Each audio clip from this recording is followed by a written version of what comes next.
बारूद की बू, जंग की हौलनाक तबाही। नाज़रीन, मशरिक़ वस्ता एक बार फिर बारूद के ढेर पर खड़ा हो चुका है, जहां अब धमकियों का नहीं बल्कि बराह रास्त तबाही का खेल शुरू हो चुका है। सुपर पावर अमेरिका और ईरान आमने सामने हैं। मिसाइल बरस रहे हैं, फौजी अड्डे राख का ढेर बन रहे हैं और आबना हुर्मस में समंदरी तूफान से पहले की भयानक खामोशी है। अब सवाल ये नहीं कि जंग कब होगी, बल्कि सवाल ये है कि इस आलमी जंग की हौलनाक लपेट में कौन कौन आएगा। अमेरिका ने ईरान के दर्जनों फौजी ठिकानों को निशाना बनाकर खुली जंग का ऐलान किया, तो दूसरी तरफ गैरतमंद ईरान ने भी वाजे कर दिया है कि अमरीकी मफादात अब दुनिया के किसी कोने में महफूज नहीं है। अगर ये खूनी सिलसिला ना रुका तो आलमी मईशत ज़मीन बोस हो जाएगी, तेल की कीमतें आसमान को छुएंगी और खलीज का पूरा खित्ता जलकर खाकस्तर हो जाएगा। क्या ये सिर्फ एक महदूद फौजी कार्रवाई है या तीसरी आलमी जंग का बाकायदा आगाज है? क्या दुनिया की मुनाफिकाना सिफारतकारी मुकम्मल तौर पर दफन हो चुकी है?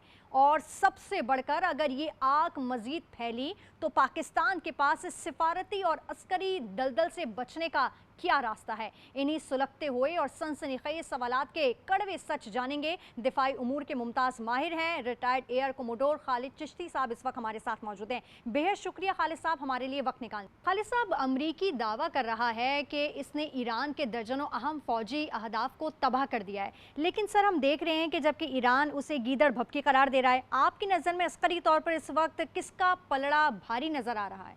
जी, बहुत शुक्रिया मिसबा, आपने इनवाइट किया है। देखिए, पलड़ा तो दोनों मुल्कों की अपनी इंटरप्रिटेशन है, और एक तीसरा भी फरीक है जो अपना प्रोपेगेंडा कर रहा है कि मैंने अभी जंग हारी नहीं है, और वो कह रहा है कि इंस्टिगेशन करते रहे वो इज़राइल है। ये दोनों ममालिक, अमेरिका और ख़ास तौर पर ईरान, दोनों अपने-अपने नैरेटिव्स, परसेप्शन और ऑप्टिक्स के लिए जंग लड़ रहे हैं कि सीज़फायर हो चुकी है, जैसी भी है, वायलेशन हो रही हैं, अप्स एंड डाउन्स होते रहते हैं।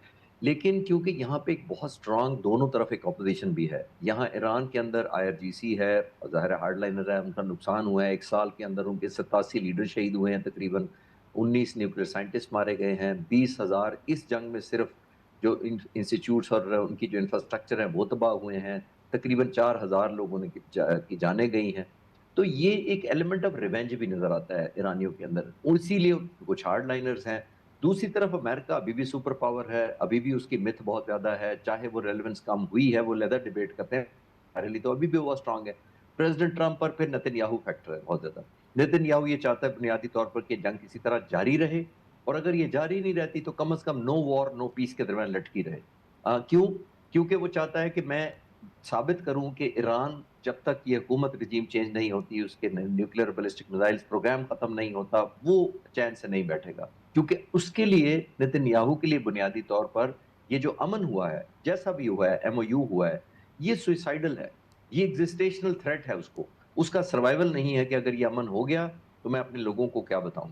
इसी वजह से वो ऐसा शो करना चाहता है कि जैसे जंग अभी जारी है, और as part of the strategy वो हिजबुल्लाह को टारगेट इसलिए रिपीटेडली कर रहा है कि ईरान को जंग में ड्रैग करे, और उसका ख्याल ये है कि अगर जंग में ड्रैग हो गया ईरान, तो अमेरिका मेरे हक में कूद पड़ेगा, जंग दोबारा शुरू हो जाएगी, फिर इलेक्शन नहीं होंगे अक्टूबर में इजराइल में, क्योंकि मुल्क हालत जंग में है और नेतन्याहू के मुकदमात नहीं खुलेंगे। तो मैं इसको एक सीरीज देख रहा हूँ कंटिन्यूएशन के तहत, और तमाम साइडें कह रही हैं, अपनी अपनी परसेप्शन बिल्ड कर रही हैं और ऑप्टिकली साबित करने की कोशिश कर रही हैं कि जंग उन्होंने जीती।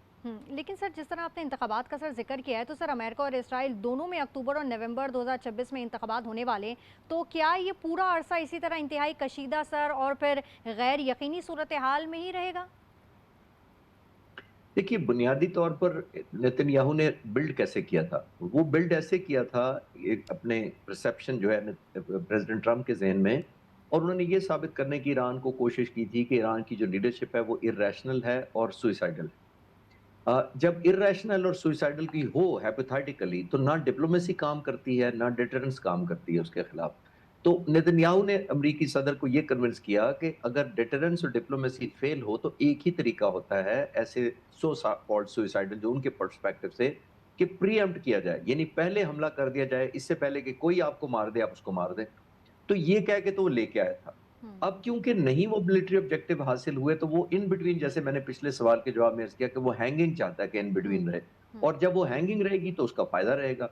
तो मेरा ख्याल ये है कि आने वाले वक्तों में 60 दिनों में मेरा नहीं ख्याल कि ये क्लोज हो जाएगा एग्रीमेंट, क्योंकि अप्स एंड डाउन्स होते रहेंगे। फैक्टर मैंने आपको बता दिए हैं। हुँ, हुँ, ये जिसको कहते हैं ना आइडियल पीस नहीं होगा जैसे आम तौर पर होता है। हुँ, इंडिया पाकिस्तान का जब एक दफा सीज फायर हो गया, हमने एक रिक्वेस्ट मान ली प्रेसिडेंट ट्रंप की, उसके बाद दोनों ममालिक ने पुल बैक कर लिया और Aahista Aahista relatively D escalation हो गई। ये उस तरह नहीं हो रहा। हुँ, यहाँ भी ये साबित करते रहेंगे, प्रेशर बिल्ड करते रहेंगे, और क्योंकि फॉर्मल एग्रीमेंट नहीं हुआ अभी, जिसकी वजह से ये अपने प्रेशर टैक्टिक्स भी और हुँ, पोस्चरिंग जारी रखेंगे ताकि दूसरी साइड को कह सके कि मेरा अपर हैंड है, हुँ। या मेरा बेहतर एक लीवरेज है बार्गेनिंग के लिए।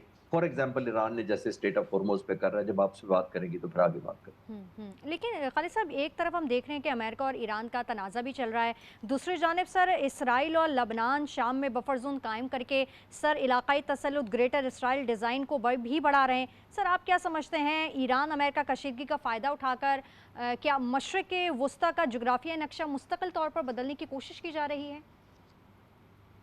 देखिए मिसबा, ये तो पहले ही ऑलमोस्ट ज्योग्राफिया चेंज हो चुका है। हुँ, आपको मैं थोड़ा सा डाटा से साबित करने की कोशिश करता हूँ। देखिए, जब इसराइल मार्ज़ वजूद में आया था, जैसे भी ये 1948 है।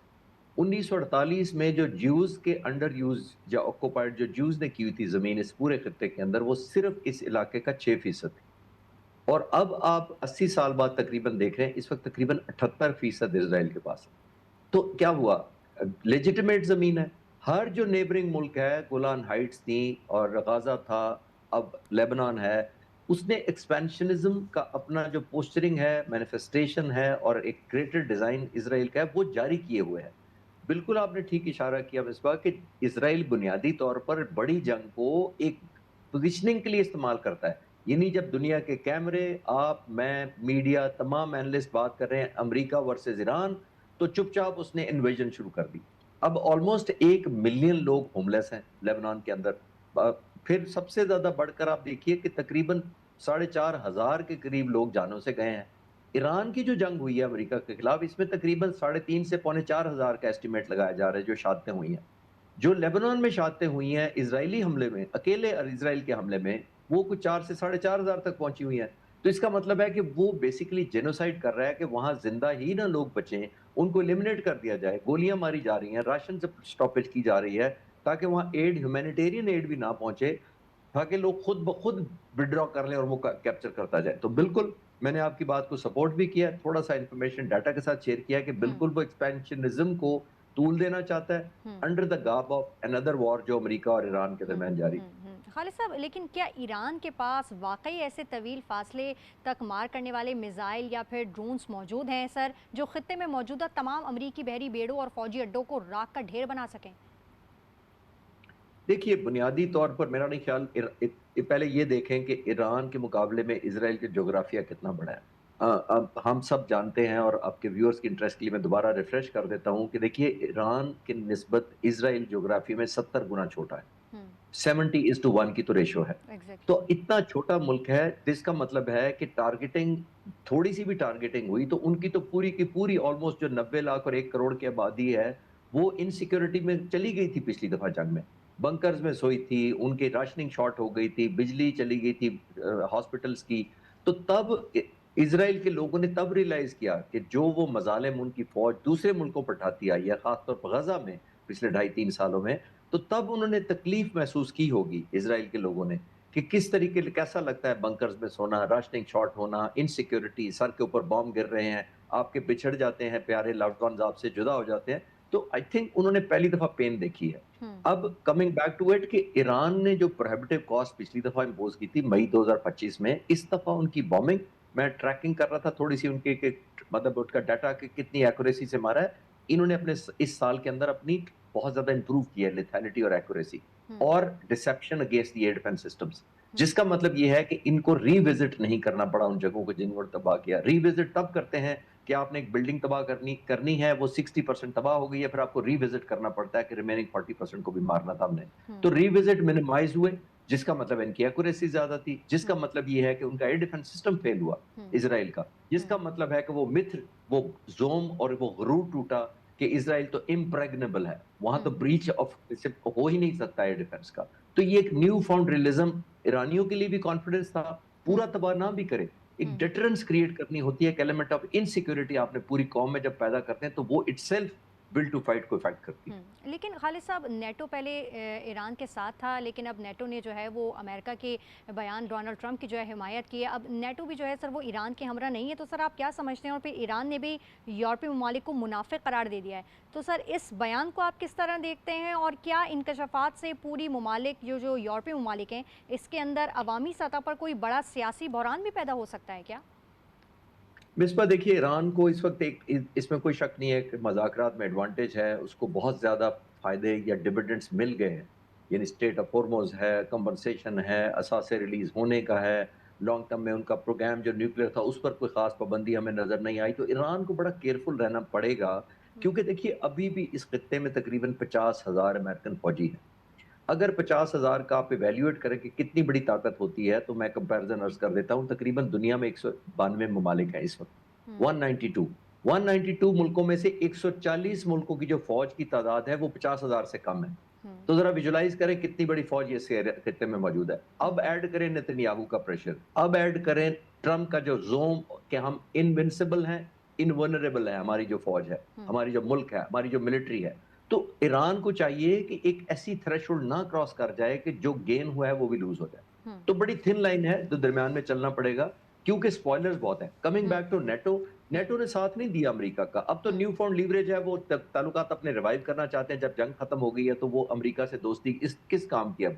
अमेरिका हम्म, को तो उस वक्त चाहिए थी नेटो की जरूरत जब उसने thick thick of the war मांगा था, हेल्प मांगी थी और सपोर्ट हम्म, मांगी थी। वो तो ना हम्म, नेटो ने दी, ना यूरोप ने दी, ना कनाडा ने दी, इवन यूके ने नहीं दी। तो हम्म, अब वो लाइंसेस वापस कन्वर्ज करना चाहते हैं इंसेंटिवाइज करके। इसीलिए आपने देखा ट्रंप ने तुर्की में जाके F-35 का अनाउंस कर दिया। तो हम्म, ये वापस आई थिंक विन बैक कर रहे हैं लॉयल्टी और इन्फ्लुएंस अमेरिका का वापस। अच्छा सर, ईरान के पास आपना हुर्मस का जो कंट्रोल है, वो से अमेरिका के खिलाफ एक बड़े हथियार के तौर पर सर हम देख रहे हैं कि मुस्तकिल इस्तेमाल कर रहा है। आपके ख्याल में अगर ईरान इस अहम बहरी गुजरगाह को मुकम्मल ब्लॉक कर देता है, तो फिर सूरत हाल और फिर आलमी मईशत और तेल की कीमतों के फौरी जो असरात मुरतब होंगे, वो क्या होंगे? देखिए, वैसे वो तो हमने देख लिए। जो हम्म, पहली जंग हुई थी 40 दिन, काफ़ी दिन मैनिफेस्ट कर दिया ईरान ने, दुनिया क्राइसिस में चली गई, ऑयल प्राइसेस बूम कर गईं, ग्लोबल इकोनॉमी इफ़ेक्ट हुई। तकरीबन पूरी दुनिया में 8 बिलियन लोग रहते हैं, वन वे और द अदर वो इफ़ेक्ट हुए। तो ईरान के पास अब कैपेसिटी तो ज़रूर है, लेकिन उसकी प्राइस बहुत हेवी है, क्योंकि अमेरिका के लिए भी उतना ही बड़ा चैलेंज हो जाता है कि स्ट्रेट ऑफ हॉर्मुज़ को बंद नहीं होने देना। हम्म, चलिए पहले एक और बात कर लेते हैं कि स्टेट ऑफ हॉर्मज़ ईरान फ़ायदा क्या लेना चाहता है। देखिए, बुनियादी तौर पर एक तो है फ़ाइनेंशियल बेनिफिट लेना चाहता है। बिल्कुल। अभी अगर आप शिपिंग देखें जो इस वक़्त गुज़र रही है वहाँ से या गुज़र जी, रही थी चंद दिन पहले तक, जी सर। तो ईरान ऑल्दो टैक्स या टोल नहीं ले रहा था, लेकिन जब ले रहा था कुछ दिन और पहले, तो तकरीबन $2 मिलियन वो हर शिप से ले रहा था। एग्जैक्टली। इस वक़्त जब ये एस्केलेशन हुई है दोबारा से, तो इस वक़्त जो 50 के करीब एवरेज शिप्स रोज़ाना गुज़र रहे थे, जिसकी वज़ह से तेल प्राइस कम हुई है। हम्म, उन 50 का अगर वो टोल लेना शुरू कर दे, तो $100 मिलियन अ डे बनता है ईरान का हम्म, बेनिफिट।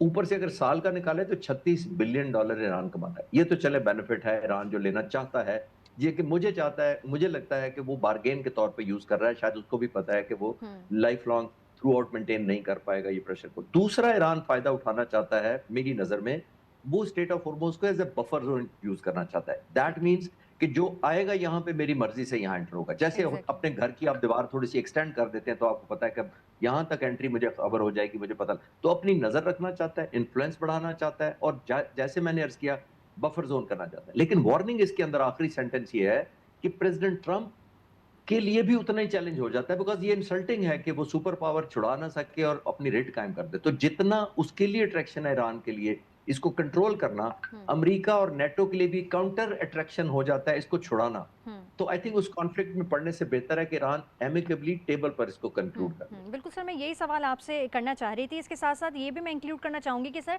सबसे अहम सवाल इस वक्त ये खड़ा होता है कि पाकिस्तान ईरान का पड़ोसी है और अमेरिका का इत्तेहादी भी रहा है। तो सर अगर ये जंग फैलती है, तो पाकिस्तान की सियासी और अस्करी क़यादत के पास क्या क्या ऑप्शंस हैं? क्या हम न्यूट्रल रह सकेंगे? देखिए, दुनिया में जो मेडिएट करते हैं ना, उनकी भी एक लिमिट होती है, ज़ाहिर है। जो जंग लड़ रहे होते हैं, जो कॉन्फ्लिक्ट में डायरेक्ट स्टेक होल्डर्स होते हैं, उन्होंने अपने लोगों को मैनेज करना होता है। अब ये जो जंग दोबारा एस्केलेशन की तरफ जा रही है, तो प्रेज़िडेंट ट्रंप पर लाज़िम है कि वो कितना मैनिफेस्ट कर सकते हैं अपने लोगों में और ख़ास तौर पर नेतन्याहू को, नंबर 1। नंबर 2 ईरान पे आते हैं, तो ईरान के अंदर अभी हमें पता है कि आईआरजीसी भी है, इनकी सिक्योरिटी काउंसिल भी के एडवाइज़र्स भी हैं, फिर इनके पास स्पिरिचुअल लीडर्स भी हैं, मुज्तबा खामनाई, फिर इनके सदर और दूसरे वो रिलेटिवली आईआरजीसी से हट के हैं। हुँ, इन्होंने भी डिफरेंसेस को मैनेज करना होता है। वजह हुँ, वजह ये है कि इस वक़्त बहुत ज़्यादा ग्रीव्ड है ईरानी कौम, इसमें कोई शक नहीं है, बड़ी हुँ, इमोशनल है। लेकिन लीडर थोड़ा-सा इमोशनल से ऊपर रहकर फैसले करते हैं। वहाँ पे तो डेथ टू अमेरिका कहा जा रहा है। लेकिन अगर वो यही करते रहेंगे तो अमेरिका को ये बहाना मिल जाएगा कि ईरानी कौम बड़ी एक्सट्रीमिज़्म की हुँ, तरफ जाती है। यानी एक्सट्रीम फैसले कर रही है और वो कॉम्प्रोमाइज़िंग नहीं है। हम हमें तो हमें डेथ कह रहे हैं। हुँ, तो एक गुस्सा, एक रिवेंज मोड में ज़रूर हैं वो, हुँ, लेकिन उसको मैनेज करना पड़ेगा। आई एम श्योर कि इस वक़्त ज़्यादा पॉपुलर स्लोगन लोगों में डेथ टू अमेरिका वाला होगा, हुँ, किल प्रेज़िडेंट ट्रम्प होगा। हुँ, लेकिन हमने ये देखना है कि लीडर सिर्फ़ मॉब की हुँ। जो मेंटालिटी होती है उसको जी मैनेज सर। करते हैं, ना कि उसके बहाव में बह जाते हैं।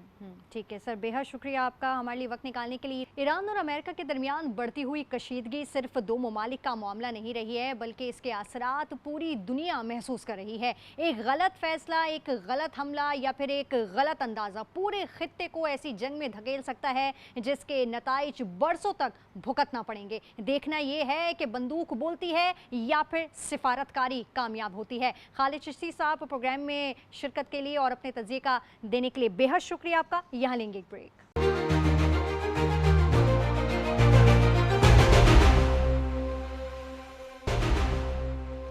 वेलकम बैक नाज़रीन। बलूचिस्तान एक बार फिर लहूलुहान है। सवाल ये है कि आखिर कब तक? क्या पाकिस्तान सिर्फ लाशें गिनता रहेगा या दहशतगर्दी के इस पूरे नेटवर्क को जड़ से उखाड़ फेंकने का वक्त आ चुका है? चंद ही रोज में हन्ना उड़क, जियारत, खुजदार, मस्तूंग और चागी समेत मुख्तलिफ इलाकों में दहशतगर्दी के पे दर पे वाकयात ने कौमी सलामती पर संगीन सवालात खड़े कर दिए हैं। सिक्योरिटी एहलकार और शहरी शहीद हुए हैं, जबकि मुल्क भर में तशवीश की लहर भी दौड़ गई है। इस सूरत हाल के बाद वज़ीर आज़म मोहम्मद शहबाज शरीफ ने कोयटा में आला सतही एपेक्स कमेटी के इजलास की सदारत की, जहां फील्ड मार्शल आसिम मुनीर समेत अस्करी और सियासी क़यादत ने शिरकत की है। वज़ीर आज़म ने वाज़ेह अल्फाज में इल्ज़ाम लगाया है कि दहशतगर्दों को पाकिस्तान के मशरकी हमसाए की माली और अस्करी मदद हासिल है और अफगान सरजमीन पाकिस्तान के खिलाफ इस्तेमाल हो रही है। इससे एक रोज कबल DGISPR ने भी अपनी प्रेस कॉन्फ्रेंस में कहा कि हालिया हमलों के पीछे भारत का किरदार है, जबकि हमलावरों को अफगान सरजमीन से सहूलत मयसर आ रही है। आज सवाल सिर्फ ये नहीं कि दहशतगर्द कौन है, बल्कि है कि क्या पाकिस्तान एक नई प्रॉक्सी जंग का सामना कर रहा है? क्या सरहद पर मौजूद महफूज ठिकाने इस खून रेजी की असल वजह है? और पाकिस्तान के पास सिफारती, अस्करी और इंटेलिजेंस सतह पर अब क्या क्या ऑप्शंस मौजूद हैं? इन्हीं अहम सवालात पर गुफ्तगू के लिए हमारे साथ मौजूद होंगे बैनुल-अक़वामी उमूर के मुमताज़ हैं, माहिर हैं सलमान जावेद साहब। सलमान, बेहद शुक्रिया हमारे लिए वक्त निकालने के लिए। सलमान, आप क्या समझते हैं, हुकूमत और अस्करी क़यादत खुलकर भारत और अफगान सरजमीन के इस्तेमाल का इल्ज़ाम लगा रही है।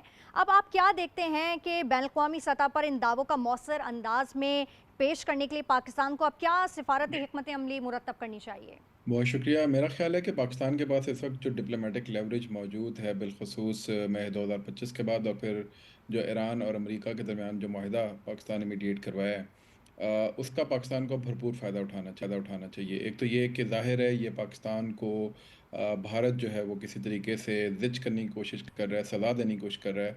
जो ऑपरेशन सिंदूर जो उसका था, उसके अंदर जो उसको हज़ीमत उठाना पड़ी थी, उसके बाद उन्होंने ज़ाहिर प्रॉक्सीज़ को जिस तरीके से एंगेज किया है वो हम सब के सामने है। फिर दूसरी साइड के ऊपर हम अक्सर अपने गुफ्तगू में भूल जाते हैं कि इसी बलूचिस्तान के बारे में पिछले साल 2025 में जब 12 दिन की जंग हुई थी, पहली जंग जो पहला महाज़ खुला था इज़राइल और ईरान का, उस दौरान इज़राइल ने एक नक्शा जारी किया था जिसके अंदर उन्होंने बलूचिस्तान डेस्क, एक इज़राइली नहीं सॉरी मेमरी एक थिंक टैंक है अमेरिका में, उसने एक नक्शा जारी किया था आज़ाद बलूचिस्तान का, जिसके अंदर उन्होंने BLA का नक्शा, BLA का झंडा लगाया हुआ था और उसको उन्होंने बलूचिस्तान डेस्क का नाम दिया था। मेमरी जो है ये मोसाद के 2 फॉर्मर एजेंट्स चलाते हैं।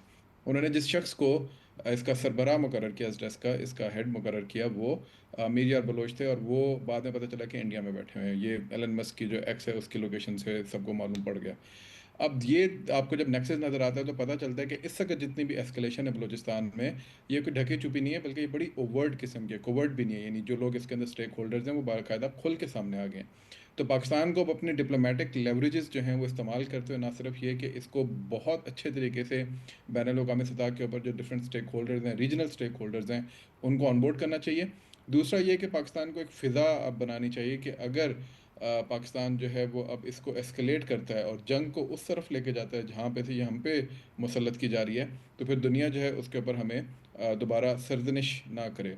इसका एक वैसे आप देखें तो मिलता है हमें एक इंडिकेशन। अभी चंद दिन पहले पाकिस्तान ने अफगानिस्तान के अंदर स्ट्राइक्स की थी और उसके ऊपर काफ़ी ववेला मचा था अफगानिस्तान की तरफ से, लेकिन अमेरिकन ने ये जवाब दिया था या उनका ये बयान आया था पाकिस्तान के हक में कि जी पाकिस्तान अपने दिफा का हक रखता है और हम्म, वो उसकी हमायत करते हैं उन क्रॉस बॉर्डर टेररिस्ट अटैक्स की, टेररिस्ट स्ट्राइक्स की। बिल्कुल। तो ये बेसिकली पाकिस्तान की तरफ से जो इस वक्त एक फ़िज़ा बनाई जा रही है DGSPR की प्रेस कॉन्फ्रेंस के बाद, फिर शहबाज शरीफ का वहाँ जाना, वहाँ पे हम्म, उनका बयान देना, और फिर उसके बाद दोबारा से इसके ऊपर मुसलसल कॉन्फ्रेंसेस का होना, तो ये शो करता है कि पाकिस्तान ना सिर्फ ये कि इनवर्ड ऑपरेशन यानी ऑपरेशन शाबान के नाम से मेरा ख्याल है पाकिस्तान ने कोई ऑपरेशन शुरू किया भी बिल्कुल है, बिल्कुल। लेकिन उसके साथ साथ वो क्रॉस बॉर्डर जो एक एलिमेंट है शायद उसको भी पाकिस्तान निशाना बनाएगा और साथ साथ डिप्लोमेटिक एंड के ऊपर भी इसको प्रोजेक्ट करेगा। सलमान, अगर दहशतगर्द वाकई सरहद पार महफूज पनागाहों से कार्रवाई कर रहे हैं, तो आप क्या समझते हैं कि सिर्फ बॉर्डर मैनेजमेंट काफ़ी है या फिर पाकिस्तान को जो है वो अपनी सिक्योरिटी पॉलिसी में बड़ी तब्दीली लाने की ज़रूरत है? देखिए, सिक्योरिटी जो होती है वो एक हमजहत कॉन्सेप्ट है। इसमें ज़ाहिर है ह्यूमन सिक्योरिटी के जितने भी एस्पेक्ट्स हैं वो सब के सब हमें सामने रखने चाहिए। इसमें गवर्नेंस यानी गुड गवर्नेंस जो हमारा इंटरनल इशू है उसको उसको भी हमें देखना चाहिए कि सियासी एतबार से बलूचिस्तान इस नहज पे कैसे पहुंचा। 2018 के बाद जब पाकिस्तान ने इस दहशतगर्दी के अफरियत को अपने तूलो अर्ज़ के अंदर एक शिकस्त दे दी थी, और उसके बाद फिर दोबारा से अब उसके अंदर पॉलिटिकल एलिमेंट को चले अब हम डिस्कस कर सकते हैं, लेकिन उसके अलावा जो गवर्नेंस के एलिमेंट्स हैं हमारे जो वीक हैं वहाँ पे उनकी तरफ हमें तवज्जो देने की ज़रूरत होगी और देखना होगा कि इसका मुहर्रिक कौन है और इसका ज़िम्मेदार कौन है। दूसरा, पाकिस्तान को अपने सिक्योरिटी एस्पेक्ट में इंटरनली जो अपने इंटेलिजेंस बेस्ड ऑपरेशंस हैं उसके अलावा जो एक विनिंग हार्ट्स एंड माइंड्स का जो पूरा एलिमेंट है उसको दोबारा से री इस्टेब्लिश, री इन्वेग्रेट और री इनिशिएट करने की ज़रूरत है। तो कनेक्ट करना बलूचिस्तान से, बलूचिस्तान के लोगों से और पाकिस्तान के बाकी मानदा लोगों से, उन सबको आपस में कनेक्ट करवाना, ये भी एक आपके सिक्योरिटी का एंगल है जिसको हमें सामने रखना चाहिए। और फिर तीसरा आपके कनेटिक ऑपरेशंस हैं, लेकिन उससे पहले खैर पाकिस्तान को कनेटिक ऑपरेशंस जो हैं वो जब क्रॉस बॉर्डर कर लेके भी जाते हैं, तो उससे पहले जैसे अभी हमने पहले सवाल के जवाब में बात किया है कि हमें उसके साथ साथ जो एक फ़िज़ा है यानी कंसेंसस जो है, सिर्फ बाहर की दुनिया में नहीं बल्कि अंदरूनी महाज पे भी उसको डेवलप करने की ज़रूरत होगी। इस वक्त अगर आप बयानियाँ देखें सोशल मीडिया के ऊपर तो वो एक साइड पे जहाँ लोगों में गम और गुस्सा पाया जाता है, जहाँ पे लोगों को इस बात का कंसर्न है कि बलूचिस्तान जो है इस वक्त आग और खून के अंदर उसको डुबोया जा रहा है, बिल्कुल। वहीं पर कुछ ऐसे लोग भी मौजूद हैं, कुछ ऐसी पार्टीज़ भी मौजूद हैं, कुछ ऐसे नमूने भी मौजूद हैं मैं कहूँगा, जो कि अभी भी पॉलिटिकल पॉइंट स्कोरिंग कर रहे हैं बजाय इसके कि इस पे कंसेंसस डेवलप करें। इफ़ यू रिमेंबर तो APS का जब होलनाक वाक़या हुआ था तो जी। उसके बाद तमाम स्टेक होल्डर जो थे उन्होंने अपने अपने सियासी मफादात को बलाए ताक रखा था और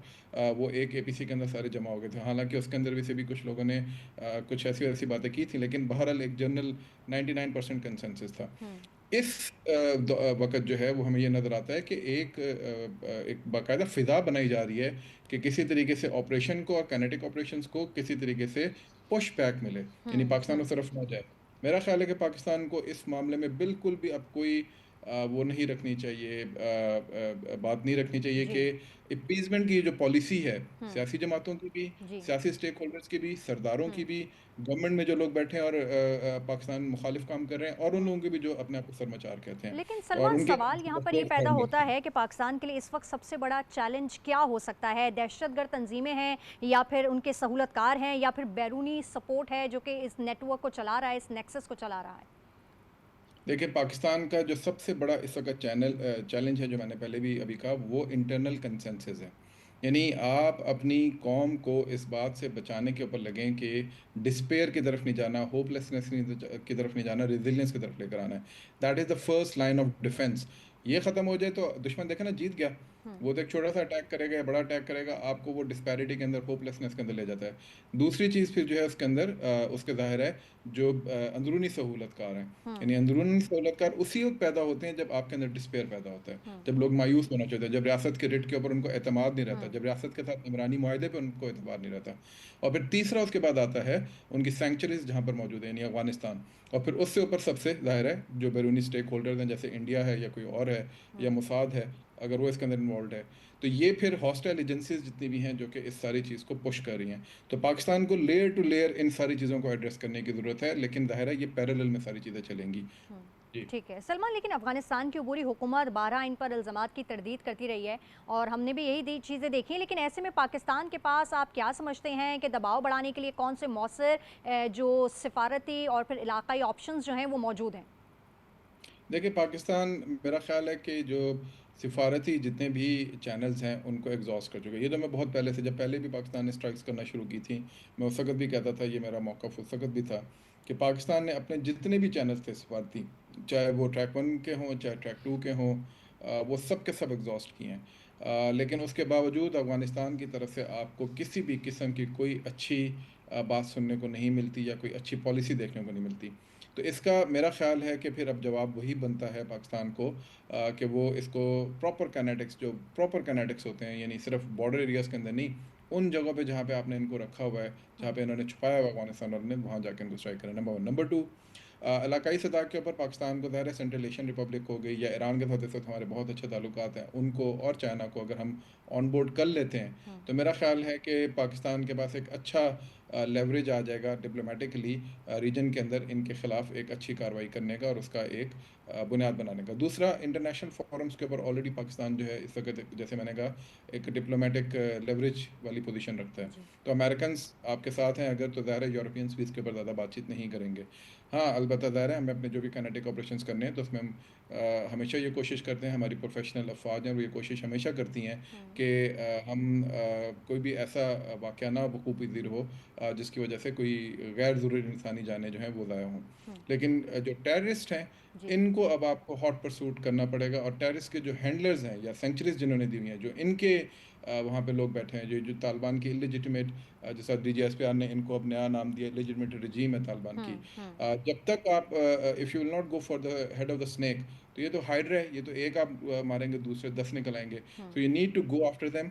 और जब तक आप डिकैपिटेशन की पॉलिसी पे नहीं जाएंगे, जैसा कि आप देखें दुनिया में जहाँ पे भी काउंटर टेररिज्म के इस तरह के ऑपरेशन हुए हैं, तब तक आपको खातिर ख्वाह कामयाबी नहीं मिलेगी। बिल्कुल, लेकिन सलमान, बलूचिस्तान में हालिया हमलों की टाइमिंग को आप किस तनाजुर में देखते हैं और क्या इसका ताल्लुक खित्ते की बदलती हुई जियोपॉलिटिकल सूरत हाल से भी जोड़ा जा सकता है?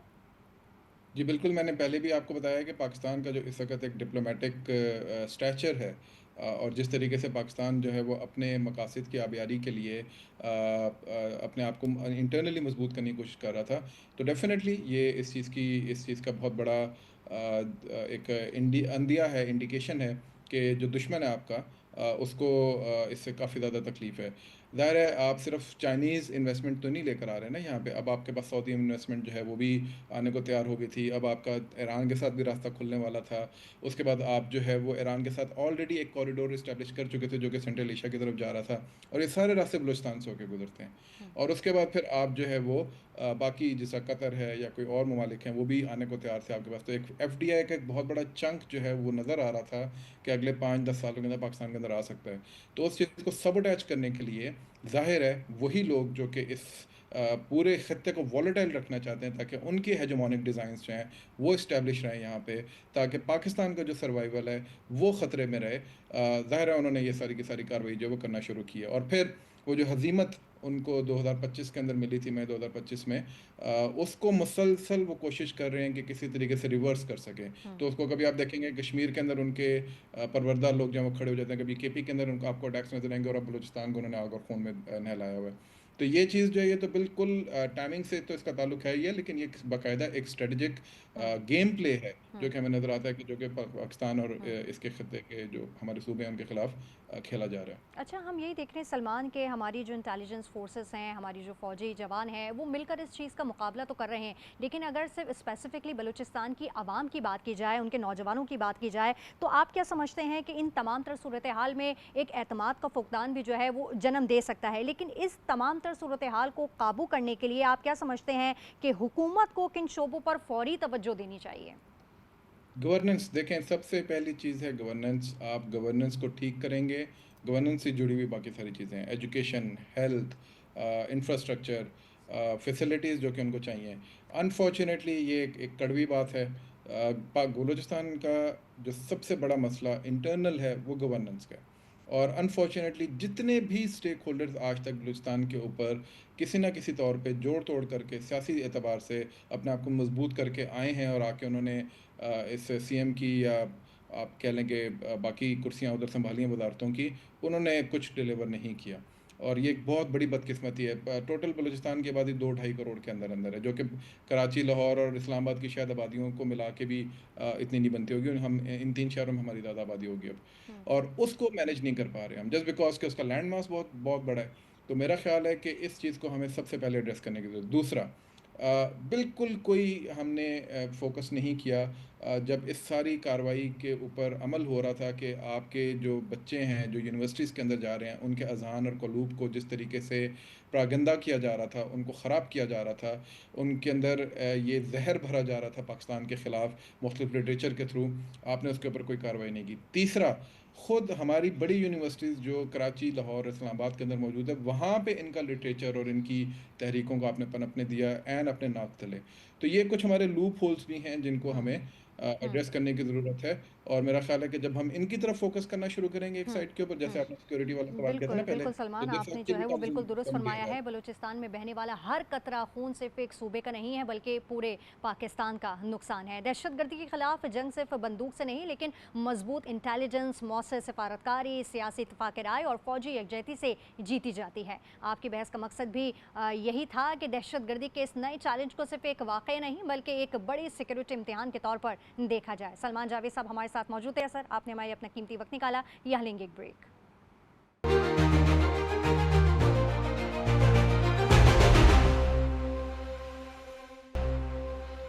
नाज़रीन, बलूचिस्तान का अमन पाकिस्तान का अमन है और उस अमन को सबुताश करने वाले आलमी चेहरे अब पूरी दुनिया के सामने बेनकाब हो चुके हैं। कनाडा से लेकर अमेरिका तक और चागे से लेकर रियासती मस्तूम तक दहशतगर्दी का ये भारतीय नेटवर्क अब मजीद छुप नहीं सकता। अब वक्त आ चुका है पाकिस्तान सिफारती मसलहतों की चादर उतार फेंके और दुश्मन को उसी की ज़बान में ऐसा मुंह तोड़ जवाब दे कि उसकी आने वाली नस्लें भी पाकिस्तान की तरफ मैली आंख उठाकर ना देख सकें। मुल्की सियासी और अस्करी क़यादत को अपने बयानात से आगे बढ़कर फौलादी अज़्म का मुजाहिरा करना होगा, क्योंकि पाकिस्तान के गयूर अवाम अब सिर्फ और सिर्फ नताइज चाहते हैं। इसी पैगाम के साथ अपनी मेज़बान मिसबा लगारी को दीजिए इजाज़त। अल्लाह ने के बाद।